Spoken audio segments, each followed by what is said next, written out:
The following is a presentation of the ForceCenter podcast feed.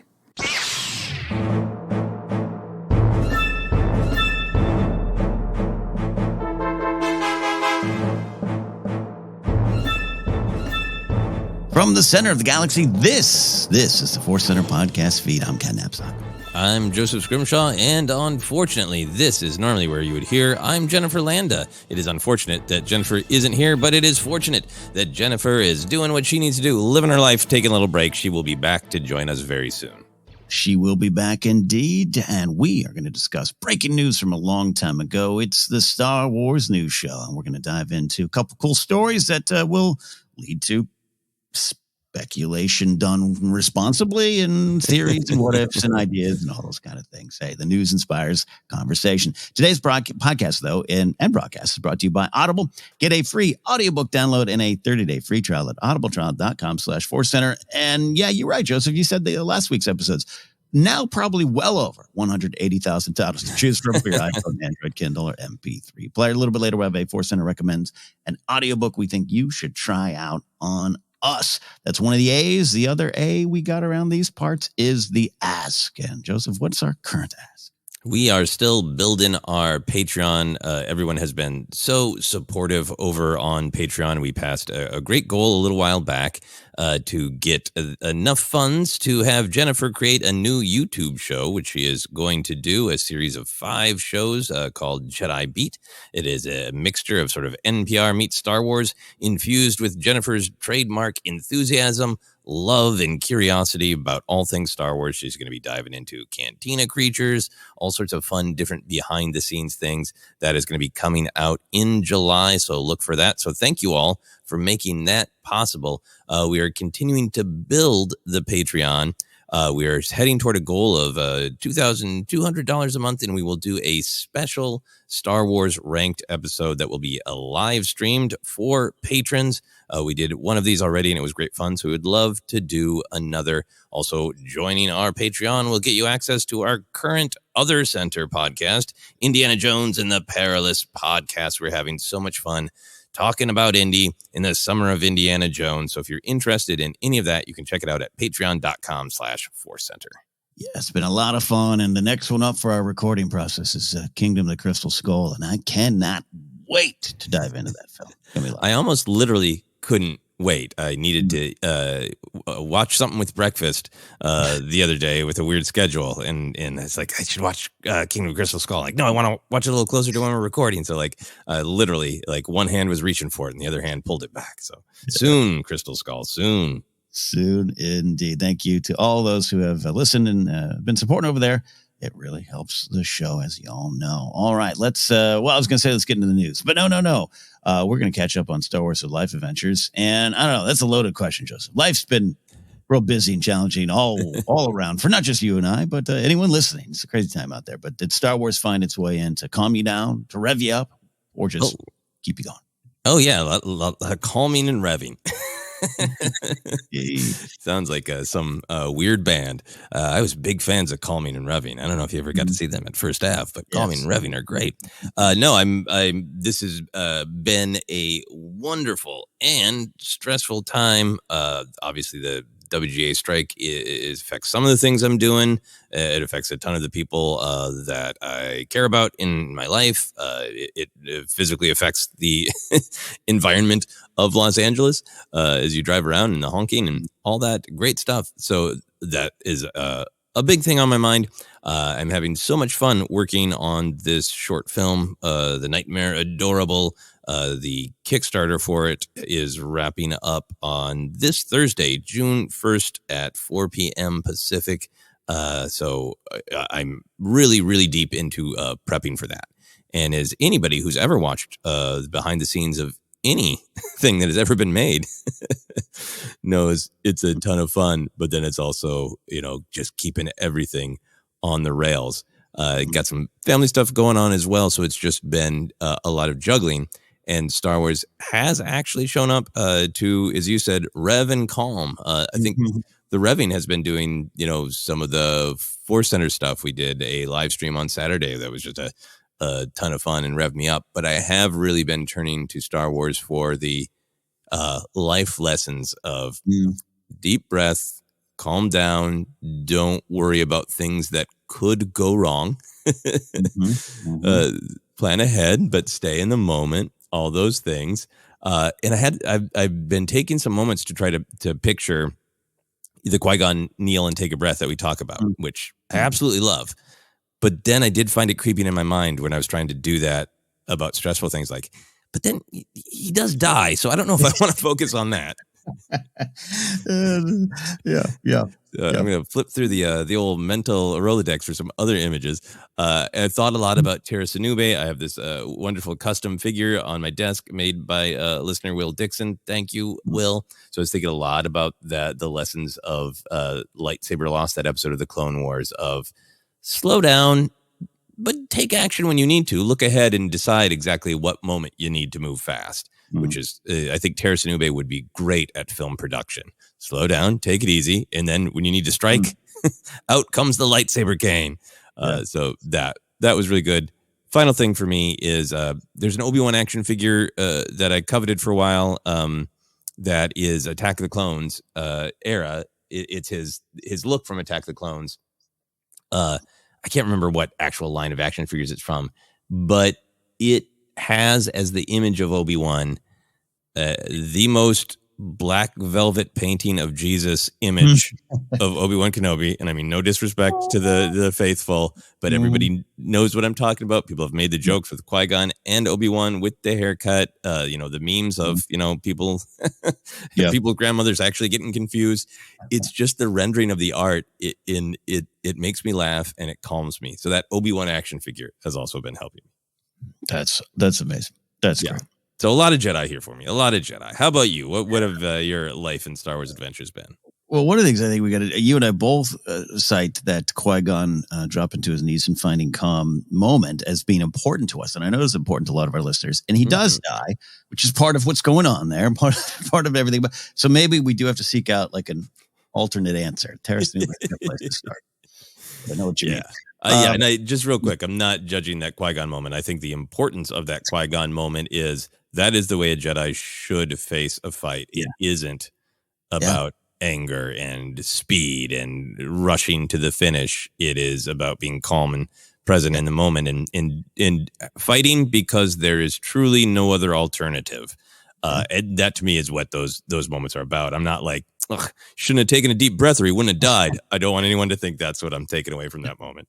I'm with you. This could spin off real easily to a ForceCenter deep dive on that moment. I think it still means so much. And it goes into even what you and I have talked over the years and how, our different experiences with, say, sports and competition. We've kind of come to this really nice, I think, warm center of there is lessons to be learned in the journey and getting better and competition can make you better. But the end result is not necessarily the goal, but that's what's focused on too much in society. I think Qui-Gon is on his way to the Super Bowl, whether he wins or loses in that moment. The win or loss doesn't matter. He's on his knees, calm, at peace. And I think it's an important moment. Still is. Always will be.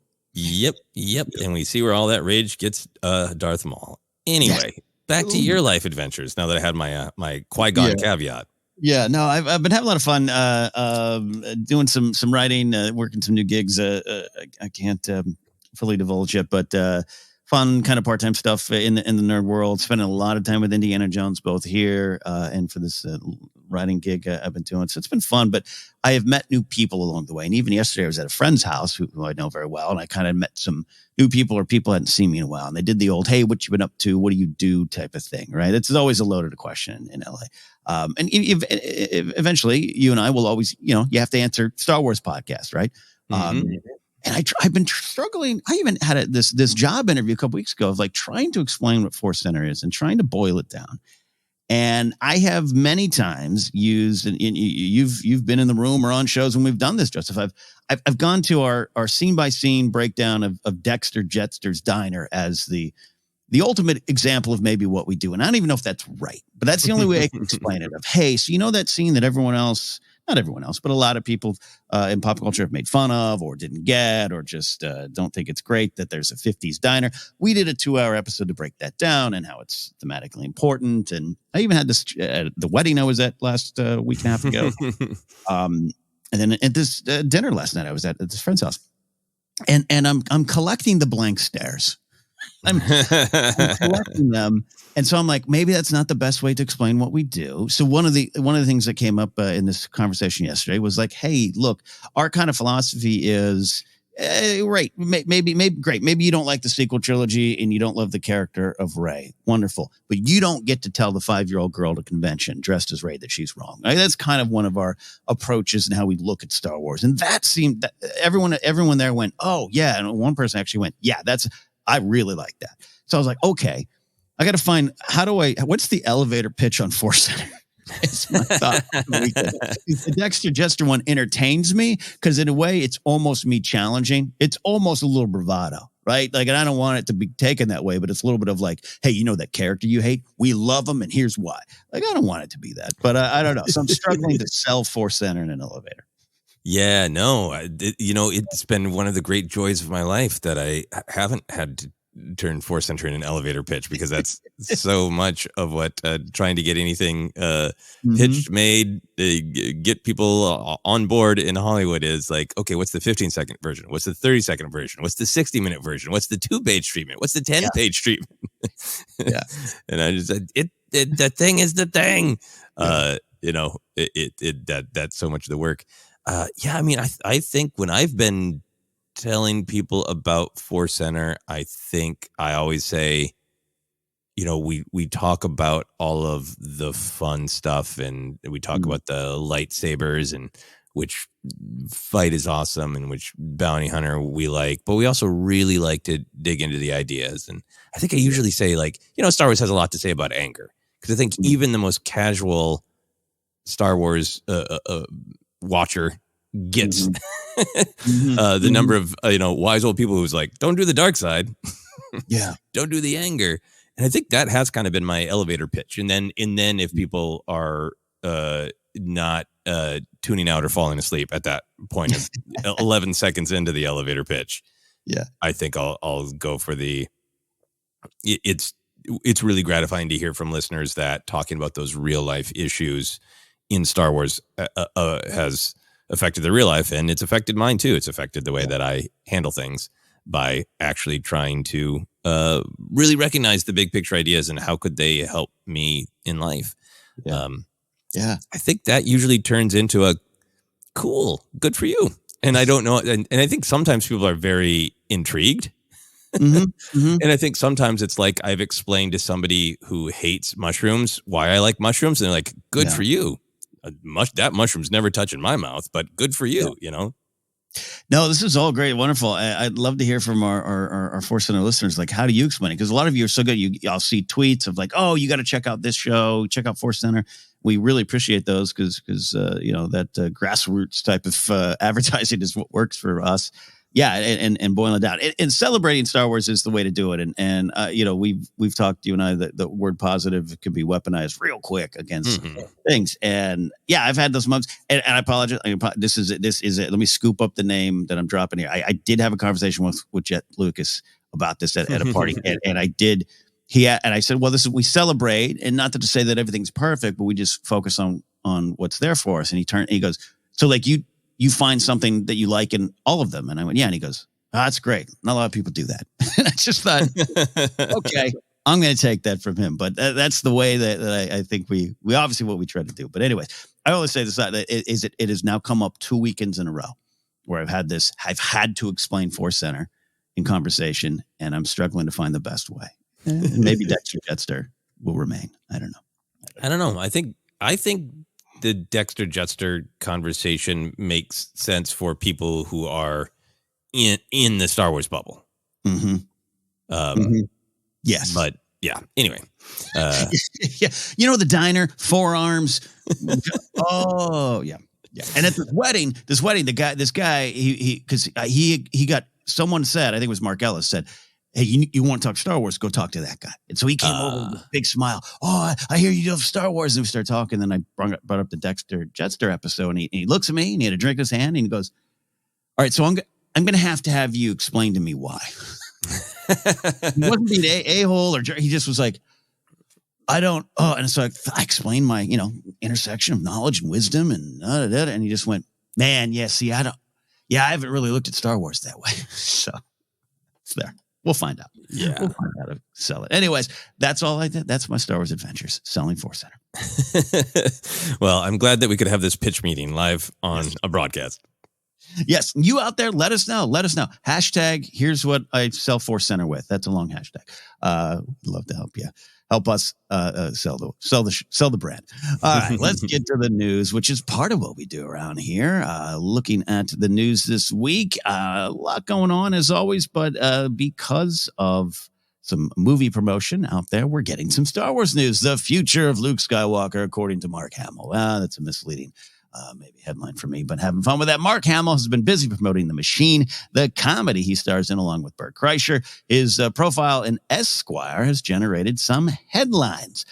Mark talked about beginning to disengage from Star Wars after reading the script for The Last Jedi, which he explained in also explained in a Hollywood Reporter article, helped fuel some of his emotions in the scenes. And we can come back to that if you want, Joseph. That's an interesting point.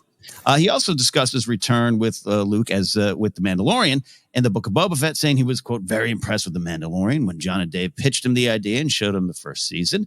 And that kind of led to him trying out this new way to do Luke. And then when asked about a digital Luke appearing in future content, he said, people say, oh, now you're going to be able to do a whole series of Luke post Return of the Jedi.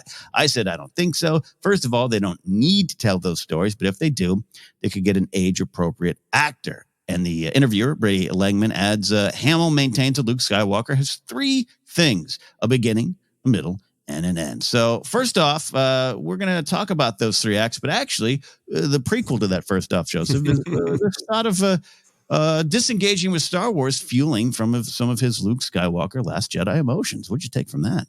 Yeah, I think I saw some ambiguous headline, so then I wanted to go look at the actual Hollywood Reporter article, and this was the quote from that article, a quote from Mr. Hamill.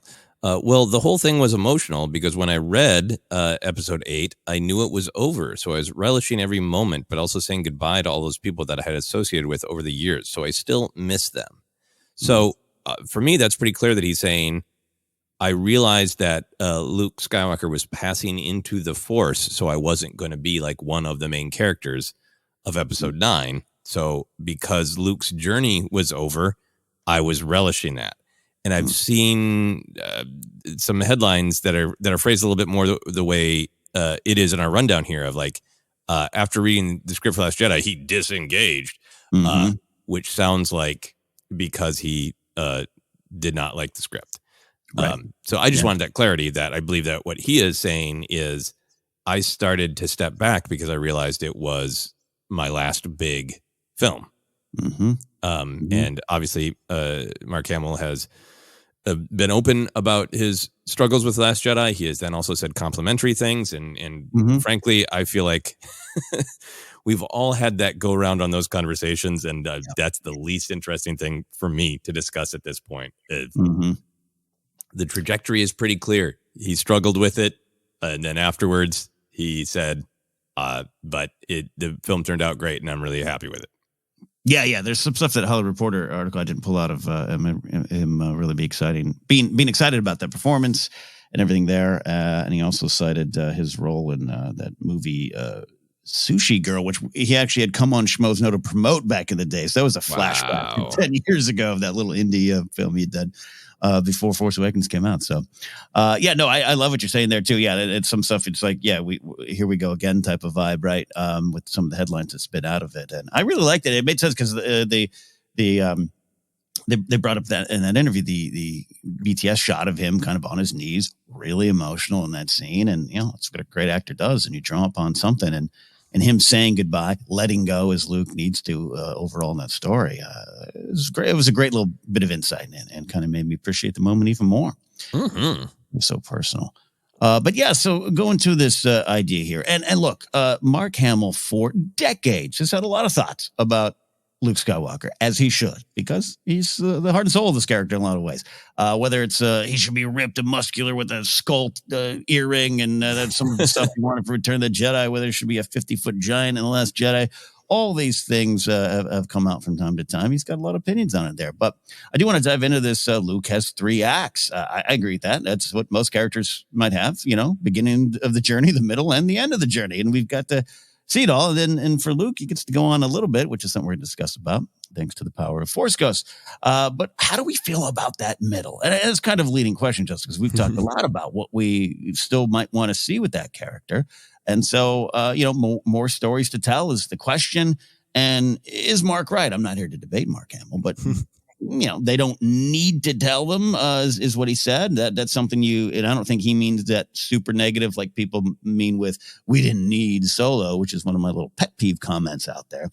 But let's focus on the middle. What do you think about all this? Yeah, I mean, I think I think that we can sometimes really parse individual words that that actors choose. We hold Mark Hamill in such high esteem. I think he is a great ambassador for Star Wars, a great person, and endless good things. But he's also just given an interview about another movie. That's why he's doing this. So I don't want to over obsess on the word need. It's an off the cuff thing. It's not like he sat down, thought about it, wrote it, and like called press to his house and said, "Hey, everybody, I have an announcement." Yeah. It's an off the cuff thing. So first, that's my first thought of the perspective from Mark Hamill.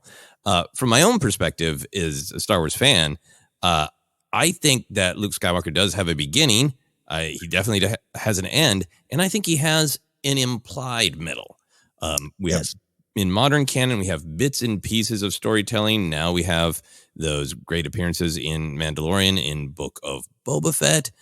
We have some of a sense of what he's poked around in the comics, like Shattered Empire. Right away, his interest is in collecting Jedi artifacts. We know from the Rise of Kylo Ren comic book that I won't stop talking about, that he does form a functioning school, a functioning order. So there's a lot there. But there's plenty of middle left to tell, in my opinion, that there could be lots that we don't know. I guess Shadow of the Sith is another part of the middle. But I think there are a lot of beats and steps along that journey. We see him at the end of Return of the Jedi become a Jedi.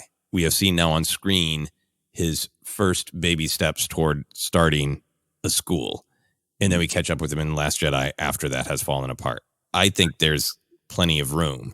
I have some potentially strong opinions on this whole idea of need versus want, but I want to pause myself and see what you think about the middle part. Yeah, no, implied middle is a great way to look at it. And I think a lot of that for me, this is a personal view of it, just comes as from the situation of how these films came to be, the sequel trilogy and time passing. And we get this chance to have these characters come back, and they decided to tell the story in sort of real time, right? With the Force Awakens being decades later. And I love that. And I still, as much as I wanted to maybe see the big 3 on screen together again, I do agree with people who bemoan that. I understand it. I'm there with you, but I've always loved the risky ending of Force Awakens and where it goes. And I thought it was great, but, I'll say this. I want your strong opinions here. I kind of, at the risk of sounding like I'm slamming my fist down on the table, I kind of need these stories. This is one of the greatest characters of all time. And a lot of EU fans are raising their hands and going, Ken, you always slag on the EU from time to time. We got those stories there. Well, yeah, fine. Let's explore that era. I think there's been so much what you're talking about, the Shattered Empire. Shadow of the Sith, great example to pull in. You should keep talking about the Rise of Kylo Ren comics. Great Luke stuff. There is a lot of room, and there's a lot of questions, and we might never get the answers. That's fine. We can roll around with it. But if we have the opportunity to do this, the content, sorry I used that word, but the art, the Star Wars art goes on. Like, I think there's could be a healthy thirst. There could also be an unhealthy thirst. That's the danger of thirst. Balance must be found. And I'm excited of where we're at, right? I'm excited of what could come no matter how we get there. Animated, digitized Luke, a new actor. We're going to talk about that in a second. I think I've become more excited because I think to borrow Mark's word or the article's word, I started to disengage with the idea of getting more Luke, right? I just thought, well, not necessarily going to happen. No matter how many times they come on a podcast and say we'd like an animated adventure of him and Lor San Tekka, it's just not going to happen. And I just have to accept that and have to let it go. And now there's a little bit of hope of we could find out more. And I think with Mandalorian Book of Boba Fett, that hope's been fed a little bit of like, here's more where he is. And that's why I think despite some of the controversies or hot takes around the technology that made that possible, I'm still moved by it. I'm still moved. There's that first moment of watching Book of Boba Fett, and I'm like, I'm staring at Luke and Ahsoka. What? Oh my God, this is something I never thought I'd seen in any shape or form. And so that gives me the hopefully balanced thirst for more. Yeah, no, I mean, I loved his appearance in The Mandalorian because I think it gave us that pulp action thrill of watching him take down those monstrous droids out to hurt an innocent child, and the depth of him being there responding to a ask for help. But Book of Boba Fett blew my mind because that's Luke in the middle to me. That's the beginning of his middle journey of I am calm, I'm at peace, I'm still wrestling with things, I'm still trying to figure out exactly the way forward. Desirous of Auntie Ahsoka's help, but just the piece of him showing Grogu what it's all about. I love that Luke, and I would like to spend more time with that Luke and see some of the victories that maybe do lead him to being a little cocky, as I think happens to many of us when we have wins. So I want I want more Luke. I want more middle Luke. The whole need or want thing for me is I think we need stories. I think we need food and water and oxygen. But for our souls, I think we need stories. Are there certain stories that we want more? Sure. But need versus want is so subjective. I'm perfectly happy with Kino Loy's story. I think that's a beautiful button for it in Andor. I don't need to know what happened to him. But if Kino Loy showed up and he's the test subject they made Snoke out of, I wouldn't lose my mind because that doesn't change anything about the Kino Loy beat that came before. So I think I feel very flexible about need or want. What I do have really strong opinions about is Star Wars is a saga. It's a canon of legends, and we use that word canon to I think sometimes almost interchangeably with continuity. Yes. But canon is what are the collections of individual stories that add up to the entire myth, the entire truth of the narrative. And since Star Wars is a story that has been told that way since the beginning, I think this canon of legends, this canon of myths often benefits from expanding. If the money never showed up for Empire Strikes Back, the first Star Wars film, probably would have never been known as A New Hope, and it would just be known as Star Wars. It would still be great. The prequels completed Anakin Skywalker's story. We know everything that we need to know to understand his story. But the audience and the canon of legends benefited greatly from the Clone Wars, from fleshing out the political realities of that time, from fleshing out Anakin Skywalker's fall, from having more room to see the good side of how compassionate and creative he was, and to see how that compassion and that love of others can curdle into something, into possession. Did we need that, or did the story just get made much, much richer by being that? Final example I'll throw out, and I could just keep going. We understand from the first film Star Wars that a rebel alliance formed. So do we need the TV show Rebels? Do we need the TV show Andor? I think that's what's frustrating is need or want is a weird, unnecessary binary to me of is it wanted? Would it add to the character? Would it add to the depth or the complexity of the larger story? Would it introduce a new character like, say, Ahsoka or Biduimo? Would it add new perspectives? And in the case of something like Rebels, would it add new entry points for a new generation? Yeah. Those are some of the values. And I think that when we have this conversations about like Luke Skywalker's story is good in the movies, we don't need to touch it. Almost always from a perspective of people who've lived with the story for a while. And, you know, what if there was a Luke Skywalker show with a new actor playing Luke Skywalker, and that was somebody's first Star Wars, and that was their entry point? Those people would feel like, yeah, I needed that. Yeah. Anyway, sorry, I took the talking hammer for too long, but I just think it's important to consider all the perspectives. I have I have to admit my frustration with that need, the we didn't need that vibe, because of how it relates to Solo. I'm a fan of that movie, as you are, and as a lot of fans of ForceCenter and listeners we love Solo, right? And I still bristle when someone's like rolls their eyes and like, we didn't even need that. We didn't need anything, you know. We don't need any of this.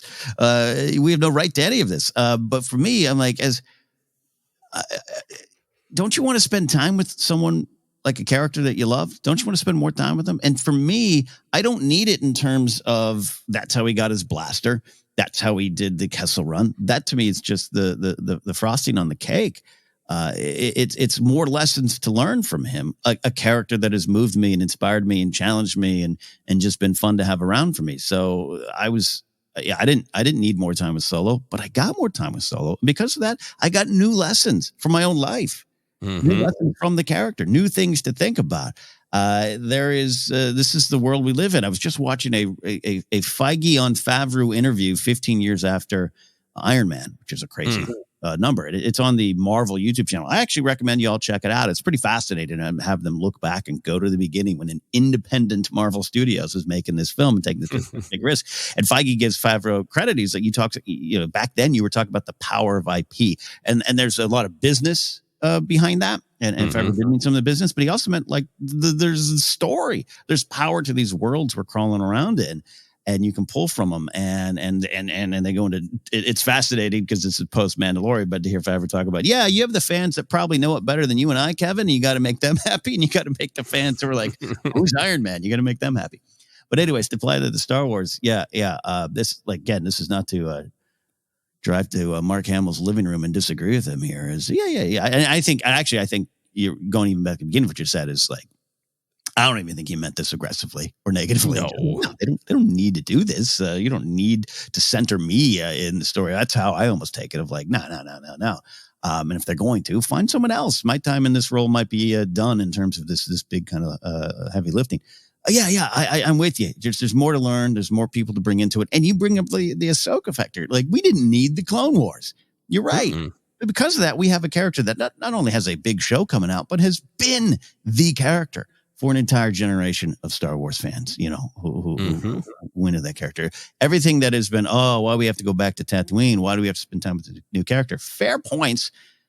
I can understand that, but it's brought so many new things and new characters, and whether some of them are going to be iconic characters in Star Wars 40 years from now, I don't know, but you got to try. And I think there's so much new with the old. Hey, a theme that, we could put on a ForceCenter t-shirt there. So yeah. Anyways, a lot of thoughts as well. Need versus want. It's a real surface level critique that just kind of raises my hackles when I hear it. Yeah, no, me too. And I think that's why I wanted to spend some real time on it. Not because I feel like I said, I totally agree with you. I don't think this is a this is what Mark Hamill is sitting around thinking about. He's like, no, sure, fine, whatever. No. But I think because it can become such a fan point of discussion. And I deeply, deeply want more middle Luke Skywalker storytelling. So I'm hopeful for it. Yeah, and because of that, we'll go into this part of the discussion. Mark's suggestion of an age-appropriate actor, I thought was pretty clear. Again, he's not saying they should. He's just saying if they're going to do it, this is what they might do. And by the way, I think if that's again, a big role that requires that heavy lifting. I think if there's another appearance in Mando 4 or something like that, I still think he'd probably be interested in doing it. I don't think that's what he's taken, to be clear as well. But my question is seeing this very just kind of clearly stated, could that serve as a de facto blessing to recast going forward? And I don't, again, need versus want. I don't know if we need that, Joseph, but does that help? Could that help the fandom accept that? And yeah, I'm kind of looking out of the side of my eye at what poor Alden Ehrenreich went through with the solo stuff there, which was, I'm sure he's okay. I'm sure he wakes up every day happy, but it's something that still frustrates me. I hear that a lot. He took a great role. He did it, and he did it to the point where people who know the character are happy with it. And a lot of fans are happy with it. But I'm just wondering going forward, if we cast someone in this role and it's Luke, and it's, from Sebastian Stan down to one of the guys who played him on Mando, Book of Boba Fett, or someone new, would this help in any way, shape, or form?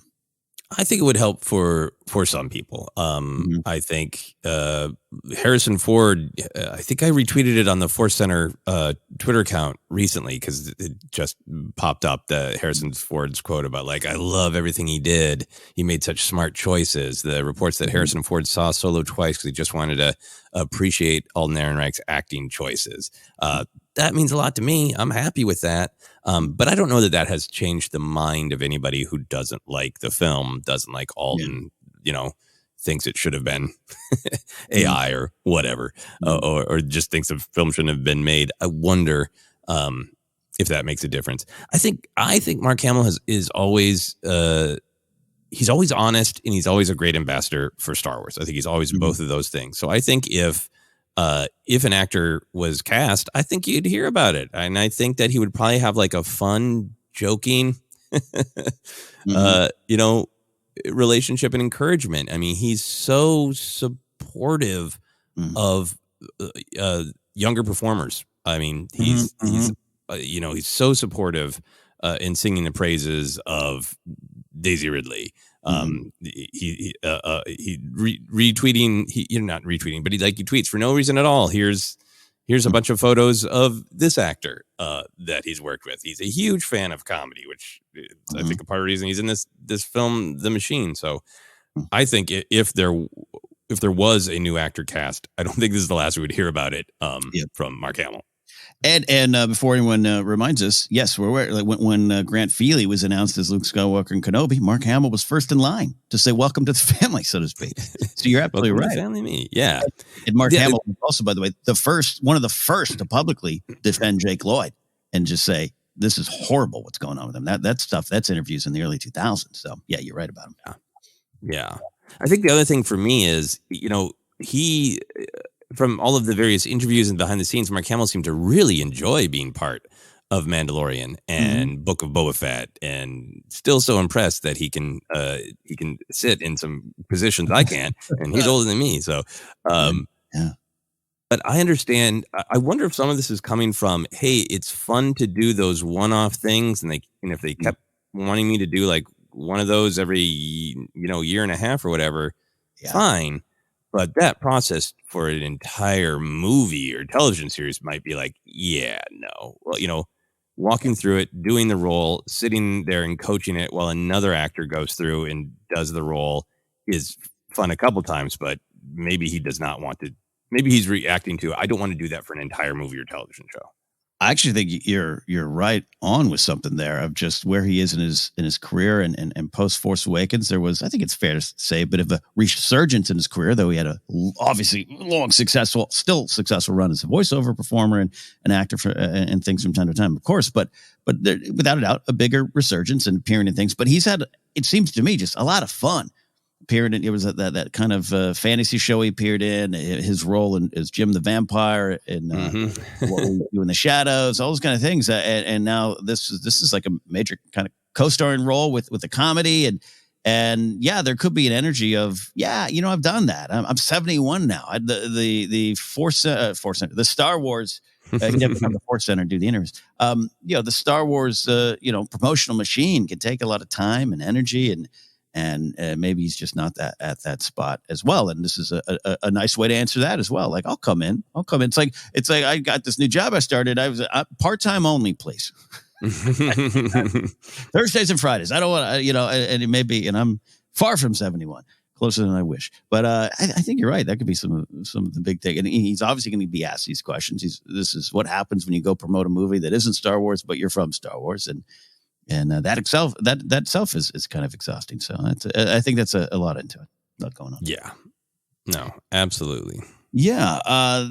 Back to the Filoni movie, though. The movie that we all know 100% is going to be titled Heir of the Empire, The Dawn of the New Republic, whatever you want to call it. What do we think of the big three again? This is one of those ForceCenter temperature checks. We've talked about this, but hearing Mark kind of say, age-appropriate actor, if they're going to bring him back in a major way, does this affect, confirm, or change any thoughts that you have about that, looking towards not just Filoni's movie, but this era of storytelling that seems to be launching now? I think it's still totally wide open and totally possible for the big three to appear in some way in Filoni's film. I think even if it is a pretty direct retelling, an interpretation of Heir to the Empire, I can see a version where some of the roles are filled by other characters. But even if that were the case, if the film stars Ahsoka and Din Djarin, if it's a big galactic stakes, I still feel like there would want to be a sort of inclusion of how are the big three involved. I also think that we know from interviews from lots of people that earlier in this Lucasfilm era, Luke was kind of don't touch him, and video game creators had to really pitch hard to be like, can we do this? Yeah. This scene with him, Battlefront 2 narrative in particular, a scene you and I both love. It's great. Great middle Luke. But I think that obviously things are opening up, and Favreau has even said at conventions, like, we started small with The Mandalorian in scope, and then we've got the keys to the characters. Yeah. We can take them all off the shelf now. So I think if Filoni feels they are necessary for the story, that he's got the keys to the cabinet where all the characters live, including the big three. So that's kind of the nuts and bolts for me thinking about it. And then the whole the idea of, well, how we'll talk about recast or whatever, but I think it is pretty fascinating to see how quickly we're moving as a society, where we're using the term AI is this massive umbrella term for lots of different things. So there's plenty of room for confusion, snark, concern, anger. Personally, with the AI that is generating scripts, like Chat GPT and all that, I really like that people have been calling it a plagiarism machine. Because it's a harsh way to say it, but it can only create based on information that has already been put into it. And a lot of the controversy is things like, well, for some of the visual art AI that people have been experimenting with, it's pulling copyrighted works that it doesn't actually have the right to. So there's that version of AI, and then there's what's been going on with the recreation of Luke Skywalker, for example, where Mark Hamill is on set. He's credited. It's not like they're trying to pull a fast one on him. But this idea of AI and this idea of things that used to be exclusively human and organic and tactile becoming more rigid, plastic, generated. We're all paying a lot more attention to that suddenly, partially because of the writer's strike, because anybody can just start poking at Chat GPT and all these other things, that I think it is a more hot button issue and a differently hot button issue than it was whatever it was a year ago when Kathleen Kennedy was talking about recasting legacy roles or not. Right. That the public's eye is on this massive umbrella of everything that AI could be. And I think that might impact choices for how to handle legacy characters. The fact that the larger population's eye is more on what is AI, what are we comfortable with it doing, what are we uncomfortable with it doing, And how is it going to impact our lives? It's one thing if it's just a Hollywood technology and like, hey, a computer made Luke Skywalker. Yeah. Cool.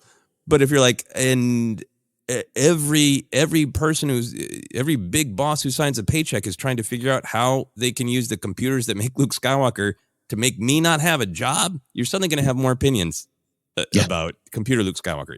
Even if the technology isn't directly related, it is in our imagination right now because AI is such a weird, nebulous umbrella term right now. Yeah. I've had a fascinating conversation about this at that same hangout where I was trying to explain ForceCenter.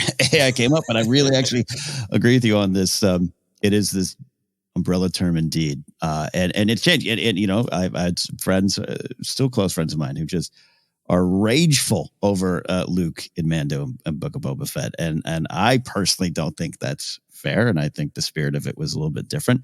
But anyways, not to go down that path, because forever will it dominate your conversations, Destiny. I really do love what you're saying about even a year ago when Kathleen Kennedy made that statement that it suddenly spawned many headlines. But even going back to 2012, when this studio gets purchased by Disney, this stuff probably wasn't on the table, or if it was in a maybe. Let's get to Tarkin and Leia first and then figure out from there. And we know from Chuck Wendig said, I had a lot of Luke stuff in Aftermath that got pulled back. I really agree with you. Your turn of phrase there of Favreau, getting the keys to the cabinet, open it up and seeing what you can do. So it's exciting. And then going to the Filoni part of it, I think I'm warming up more to the idea of them showing up. Not that I was against it, but just that it makes a lot of sense that when I say the Filoni part of it, like he's obviously very aware that those characters exist. And so those characters exist in this timeline. And even if there is, because I've seen some reasoned use of this, and then I've seen some hot take, snarky use of it well, Din is this character and Ahsoka is Luke, and you have all these kind of proxies for all the big three, or even Lando and Chewie too as well, and that's what Dave's trying to do. And but it makes sense that those characters might be at the forefront. But just the fact that he's got Mothma in Ahsoka is one of those little things as a fan that, not even as a podcaster and a pundit, but as a fan, is like, yeah, he's watching this with me, And I love that. And so I actually liked hearing Mark say this, and that maybe others would say it. And hell, I don't know, recast Billy Lord as Liv. Maybe that would work. There's ways to do it. And I don't need them to lead this movie, but I'm excited about the possibilities of getting to find out what they're doing in this part of the Star Wars story in this new canon modern world that we got. You're right. I just don't think the possibilities were even, they might've been remotely in people's minds up there at Lucasfilm, but not to this degree. And it's, to me, exciting. It's all positive. Mm-hmm. Yeah. Go ahead. No, I was going to say, I think we'll have a fresh round of this discussion when de-aged Indy comes out later this summer, and which is clearly done with Harrison Ford's blessing. He's in the film. That I think we'll have a fresh round of how people feel about computer assisted legacy characters versus recasting. Yeah. And finding our way forward with technology. It's a big, obviously a great discussion to have right now. So we'll see where we land after that as well. And the final question here, kind of a fun, silly one, maybe, with this big picture stuff we're talking about here. If they do recast, Joseph, as of right now, ForceCenter temperature check, do you have a preference? Big name, fresher face? Where does your heart take you? Oh, fresh face times a billion for me. Mm-hmm. I think Sebastian Stan is great. I think for me, there's a little bit of like, I really associate him with Bucky. So Bucky Luke, but he's a great actor, so I'm sure he would do a great job. I'm sure there are other famous people that I'm not thinking of who would do a great job. I think I feel pretty strongly that we need more unknowns to get a chance like they used to. They just don't anymore. I know that many people know that from many ways. I know it from myself from trying to sell things in Hollywood. Mm-hmm. Everybody is concerned about who is attached, who can give it more oomph. And that concern is making it harder for new people of all kinds to break in. Hey, you know, that Graham Hamilton without no computers looks a lot like Luke Skywalker. I just think I want an unknown to be given a chance because we, the audience, will have a fresh relationship with that person. And if we don't start giving more unknowns a chance, we're going to miss out on other Mark Hamills. Yeah. Yeah. Go back to that Alan Ladd Jr. interview clip from Empire of Dreams of, like, you know, quietly whispering, I'd be lying if I said I wasn't concerned of this cast that George was putting together. No one knew, you know, who are these people? That's why a lot of the marketing, the interviews, the Mike Nichols show, everything, Carrie Fisher's in the lead because, hey, at least she's Hollywood royalty. We don't know these other two chaps. I'm with you there. No disrespect to Sebastian Stan. Bucky, indeed. I even watched that Hulu show, the Pam and Tommy show. He did a fantastic Tommy Lee. He's a great performer. He can inhabit this role. And yes, he strikingly looks like him a lot. But yeah, Graham Hamilton, you know, I don't know what else he's been in, but that's an option, or someone else. And it's funny, you know, the passing of the Queen of Rock and Roll, Tina Turner, last week. Rest in peace, Tina. Influential, iconic pop culture person there. And there was Angela Bassett was talking about, you know, when she did the What's Love Got to Do with It movie, 92, 93, that Tina had said, you know, you didn't play me. You found your version of you and your version of Tina in that role. And that's why it worked. And I think that's kind of what we need to. I personally would say that's what Alden did with Solo. And Han is there. It is Han at that time. It is very Han. It is very Han down to the movements. Other people don't agree. Totally fine. Totally fine. But I think that's the vibe that we need. And that's what we could find with a performer who gets a chance to find themselves in the role of Luke Skywalker. And that's what I'm I agree with you about Alden, and I agree with you about the recasting. Yeah. Yeah. All right. You know, I thought we were kind of done with this. I just realized I scrolled down my notes. I have a lot of notes. I apologize. All right. Continuing here on the news. When asked about appearing as Luke in the Shermin Obaid-Chinoy New Jedi Order film, a.k.a. the Rey film, which might not be 100% accurate, but it's definitely a positive for me. Hamill said, one thing you learn working for Lucasfilm, everything is confidential. Everything is confidential. So if I were involved, I wouldn't be able to tell you. And if I were not involved, I wouldn't be able to tell you. So I don't know. We'll all find out together, I guess. And the Hollywood Reporter, he was a little bit more direct, not quoting here, but kind of like, nah, I'm not going to be in that type of vibe. So there's a lot of ways to look at that there. So then we might have hung out with this question before, Joseph.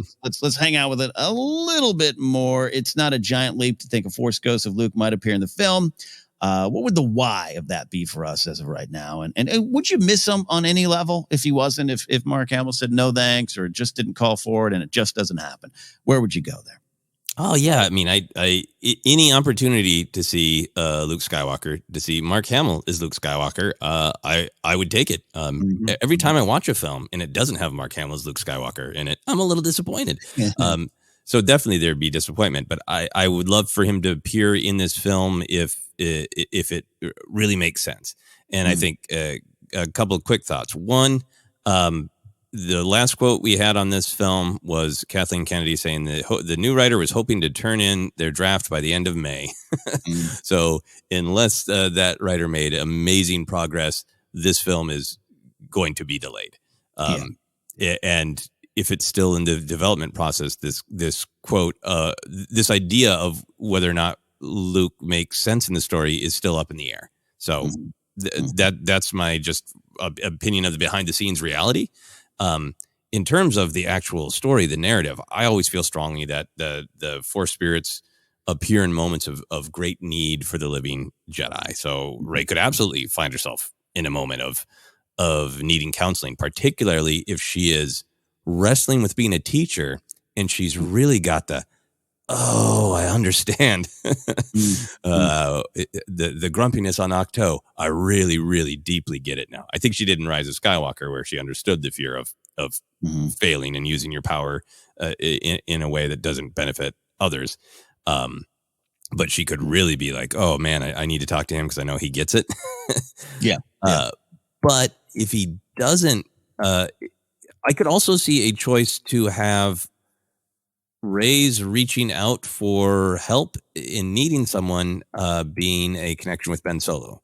I think that the dyad idea, the fact that Ben did clearly disappear into the Force, I would love to see that explored as well. And maybe it would be a sort of thing of, we have a scene where she needs someone, and maybe it would be fresh and new in an interesting way to explore the dyad if that was Ben Solo instead of Luke or, Leia or anybody else.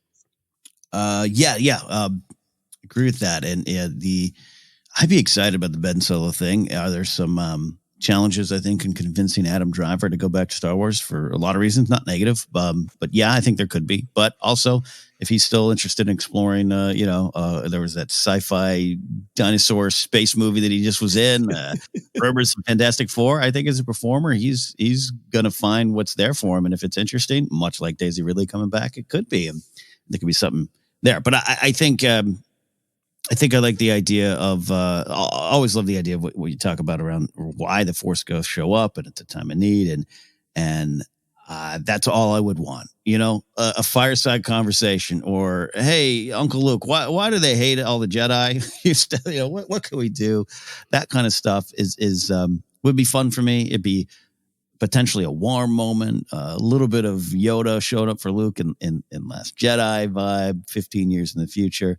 Or maybe, I don't know if I even need it now. If the reality is, Mark himself doesn't want to do it, or they just don't feel any.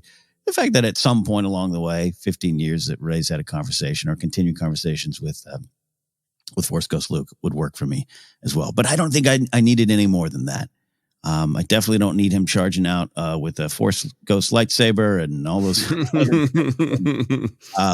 But also, there's something to what you're kind of. I don't know. I don't want to speak for you there, but of that Luke, Force Ghost Luke, at this point, that journey might be over. I'm not saying he's going to disappear like Obi-Wan and Heir of the Empire, and Rey's going to have some hot chocolate. I'm just saying it might be more about Ben, right? It might be more about another character than Luke at this point, though Luke is tremendously powerful to the story of Rey and means a lot to her. I get that. But so I am of the mind to think that this is once the movie is written and made, that I don't think Luke will be there. It's an early prediction of mine. But would I miss him? Hell yeah. I'm always going to miss Luke Skywalker if there's a potential for him to be there, and always going to miss having a chance to see Mark Hamill do it one more time. So that's where I land. Yep. I'm with you. All right. We've talked a lot about Luke Skywalker. Any final thoughts, Joseph, before we move on? We talked about the Star Wars of it because we're a Star Wars podcast, but I love the entire interviews about him in this comedy film, this bonkers comedy film. And the interviewers keep talking about him doing bonkers comedy as like a divergence. But the man loves comedy. He's a Laurel and Hardy stan from back in the day. He's been doing, comedy cameos since, The Simpsons and Jay and Silent Bob Strike Back, right? Yeah. So I'm so happy for him that he gets to keep doing and exploring different kinds of bonkers comedies. And if anybody who hasn't seen it, I just cannot encourage enough Brigsby Bear. It is weird. I don't want to say anything about the plot. It has Mark Hamill and a bear, and that's why I went and saw it. And I was not disappointed. It is about fandom and how we interact with things we love. And there's some dark stuff and some weird stuff, but overall, it's a really strangely heartwarming film to me. So I encourage you to check out Brigsby Bear. It's got Mark Hamill and a bear. Mark Hamill, so Joseph Scrimshaw, 10 out of 10 recommends here on ForceCenter. Yeah, the interview's fascinating, and I'm excited because he was so open about being an SNL fan and never having hosted it. I think it's going to happen. I think it's our Betty White campaign. Hamill SNL with the host would be amazing. He's an old song and dance man. I think it would work real well.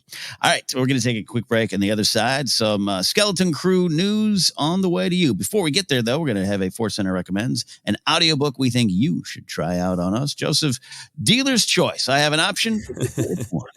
I'm going with your option, Ken. We're going back to the High Republic. I'm really hoping to get caught up on Phase 2. If you want to listen to Phase 2, you can check out Path of Deceit by Tessa Gratton and Justina Ireland. Check it out if you want. Download your free audiobook today by going to audibletrial.com/ForceCenter. Again, that's audibletrial.com/ForceCenter for your free audiobook. Help yourself and help us. It's a deal. All right, quick break. On the other side, more news here on ForceCenter.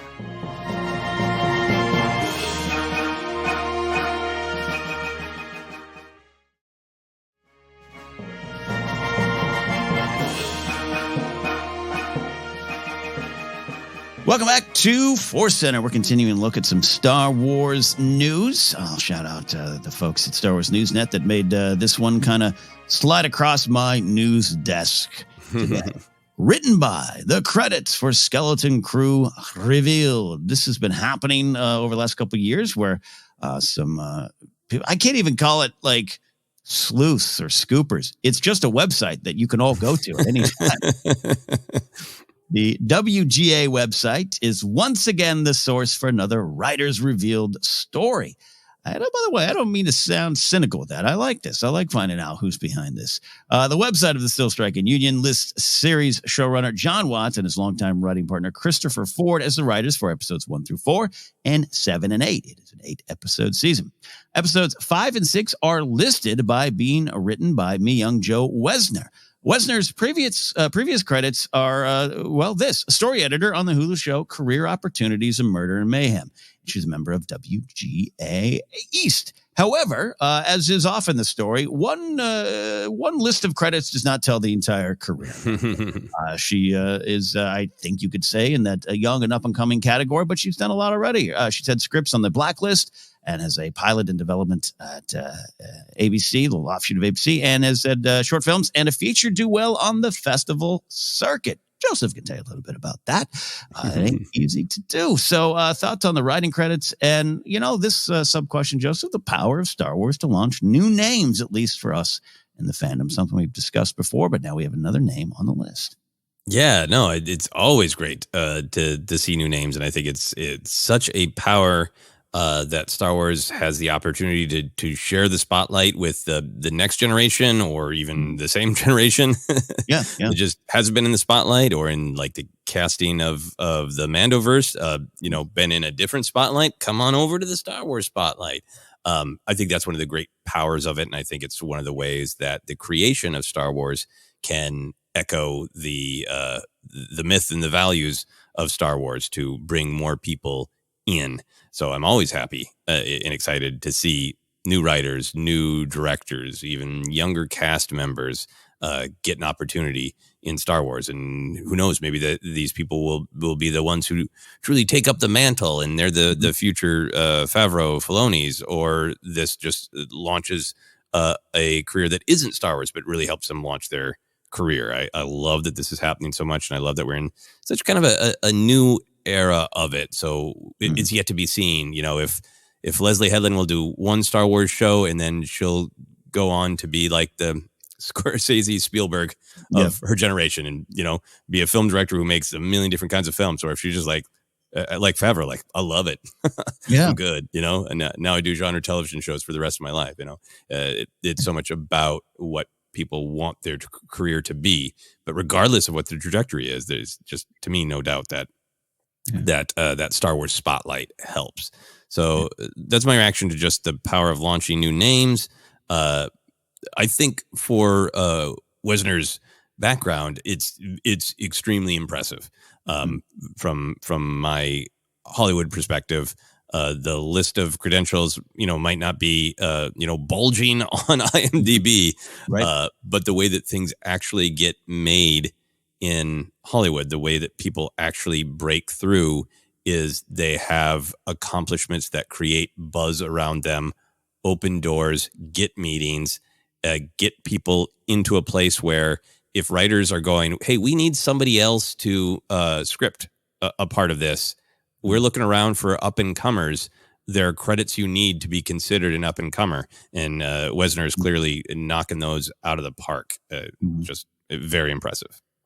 Yeah, no, absolutely impressive indeed. None of this is easy to accomplish, to do. takes time, effort, sometimes money you don't have to get these films made, even just getting into the festivals. Don't want to speak for you, but it's like, I haven't had to do this. I did a lot of the screenplay competition stuff back in the day, comedy festivals, just to get in. It takes a lot of money. Sometimes it's a downside of it. But anyways, she's done it. She's here. I'm excited. And I think we are in this era. I think back to some of the early days of Disney Star Wars, and there were some great conversations about, hey, who else should and who else could be brought in to do this? And when you have one movie a year, the chances are, a lot slimmer for folks. And you mentioned earlier, like with just the actor's name, this is why I love him to death. Pedro Pascal is going to be cast in everything for the next 2 years, right? Because his name has some weight behind it right now, and you got to run with it as an actor. Run with it. I think Oscar Isaac had a bit of that run and will again, and is still going strong. But there's a little bit of like, oh, who's this guy? Force Awakens is what put him on the map for the industry, not necessarily inside Llewellyn Davis. That was just to maybe move him forward. You know what I mean? It was, and I'm excited for that, but it was tougher, when it's just one movie a year. But now you got shows. Now you got multiple episodes. Some of them are not necessarily traditional writers' rooms, like you hear that term being thrown around. I still think, I think of Mandalorian as a Favreau story that he gets help on. You know what I mean? And I don't know if that's the 100% right way to look at it, but this is very much a John Watts pitch on the set of a Spider-Man movie. He and Christopher Ford have worked together for years, and this makes a lot of sense. And this is how you would kind of do it. But more names getting in there is a good thing, and it's happening, and it's been happening in Star Wars. And as much as Star Wars always, by the way, can still improve, but as much as the franchise and Lucasfilm's company took a little bit of I think justified barbs back in the day on who they were bringing in to do some of these things. I want to give them some credit for continuing to pull new names in as they go along. And the Star Wars bump, the rub, to get, Deborah Chow had a long list of credits, very accomplished. Didn't need Star Wars to justify her career, but now look at her name now. She's just a name we say, as if she was always there. And that's what I think working on Mando did for her to get to Kenobi. So, yeah, you never know what name is going to be the future star or an anchor, or like you said, moving on to other great things as well. It's just kind of fun, and it's fun. It makes me proud as a Star Wars fan that this is getting better and better. So I'm excited about that. Yeah, I this is one of those names that you can't go into the long list of credits and say that are and go, all right, this is what they bring to the table. Everything you can look and watch her stuff, I suppose, but I just like that it's a new name, and we're going to figure this all out together. Going to be fun. Yeah, no, I really agree. I think the other thing about it that's really interesting and exciting to me is we don't know as much about Skeleton Crew. Mm-hmm. And I wonder if the way this writing is broken down, 8-episode season, it suggests a very 3-act structure, which, many TV shows have 3-act structures. But if episode 1 through 4 are sort of a chunk, and then 7 and 8 is the big finale, it suggests, it'd be one thing if it was like she's writing every 3 episodes or whatever. Right, but the fact that this new writer is writing the middle, the 5 and 6 as a chunk, it makes me really curious about the structure of Skeleton Crew. If it will be a little bit more like the Andor structure, which really did have these episodes are this story, these episodes are this story, and it all adds up. I think the other thing that's really intriguing to me about what could we maybe desperately glean from this writing credit about the show, Wesner's scripts that she's won awards for on the circuit and things that have been produced are a mix of thriller, sci-fi, action, which of course also all makes sense for Star Wars. But I'm also just really curious if, I didn't have time real quick this morning to read 5, 6, 7 scripts. I wonder if there's anything in her interest as a writer, her focus as a writer, her experiences that resonate with Skeleton Crew in particular, or the story that she's telling. Is this a case of Watson Ford, we're looking for a great writer, a great up-and-coming writer, and they found one? Or is there something in her style, her experience, that speaks to Skeleton Crew? I'm always fascinated with those kind of things, and I can't wait until Skeleton Crew comes out. Learn more about this writer, and there might be that aha moment of, out of all of the great up and coming writers, maybe this is a reason that they zeroed in on this person. Yeah, well said. And final thought on this whole situation, just about the Skeleton Crew, the show. I find myself more and more excited. The footage at Celebration I thought was really solid and really painted a picture of what we got. We got the story we were talking about a couple weeks ago with Julia White in the show. That was just kind of fun, and I'm just excited that as information will start coming out. Hopefully not through scoops and leaks and all that kind of stuff, though. This is kind of that as well. We will admit it's not a Lucasfilm confirmed story. But I found myself more excited for the show because we don't know, right? Because we know the pitch, we know the elevator pitch, we know a little bit of the footage, but it hasn't coalesced into a clear picture. And it's just the unknown is tantalizing for me here on this show. Children versus the Urkel pirate. Can't wait. That's there it is. Do we have a green light? Yes, we got it. So, of course, we'll keep you updated when more news on Skeleton Crew, including maybe the official release that was hinted at in the previous story, will come to light. So there you go. That's it for this week. Big story and then a smaller story. We put it all together in one episode here. We're going to let you know where you can find us before we head on out. We're on Twitter at ForceCenter Pod. Our Facebook page is ForceCenter Podcast. We're on Instagram and YouTube as well. Thanks to everyone who hung out with us on the Saturday live Q&A recently. We really appreciate support. More coming in June, of course. Podcasts available on a lot of spots, including iHeartRadio, Apple Podcasts, Google Podcasts. Just search and find us. Merch available at tpublic.com/user/ForceCenter. Patreon.com/ForceCenter, as we said up top, is where you can support us directly. Follow me at Ken Napzok or go to my website, kennapzok.com, for more information. I am on a little bit of a not doing as much on my own right now while I kind of navigate another job here in the old nerd talking space, but don't worry, more things on the way, including my radio show, Pop Rockin' Radio. Joseph, where can they find and follow you? Yeah, you can find me on social media at Joseph Scrimshaw is my handle. All sorts of places. I am still trying to cling on to Twitter. We'll see how that goes. Instagram is a great place to find me. I'm on Mastodon. I did join Blue Sky this weekend. And they're still doing the invite code thing. I don't know if I need to post like 1,000 skeets in order to get an invite. I don't know. I can't wait to have an invite code. I was very graciously given one by an old friend. So I'm happy to be trying out Blue Sky. If you happen to be on there, feel free to find me on Blue Sky, Joseph Scrimshaw. I'll plug one more time. The Kickstarter for the short horror film I'm working on called The Nightmare. Adorable. We got a rehearsal for it coming up this week. Ken is one of the actors. I can't wait to work on that with him. It's going to be a ton of fun. One of the things that you get through the Kickstarter is you get access to see the film on a private link. The way these short films work, I will spend a year pitching it to film festivals, and it won't be online for a long time. So if you're interested to see the film, the Kickstarter is the way to do it for now. So if you're interested in that, you can go to Kickstarter and just search for Joseph Scrimshaw. Thank you all so much for all of your kind support. Yeah, it's been nice to see and feel. All right. That is it, my friends. We'll see you next time here on ForceCenter.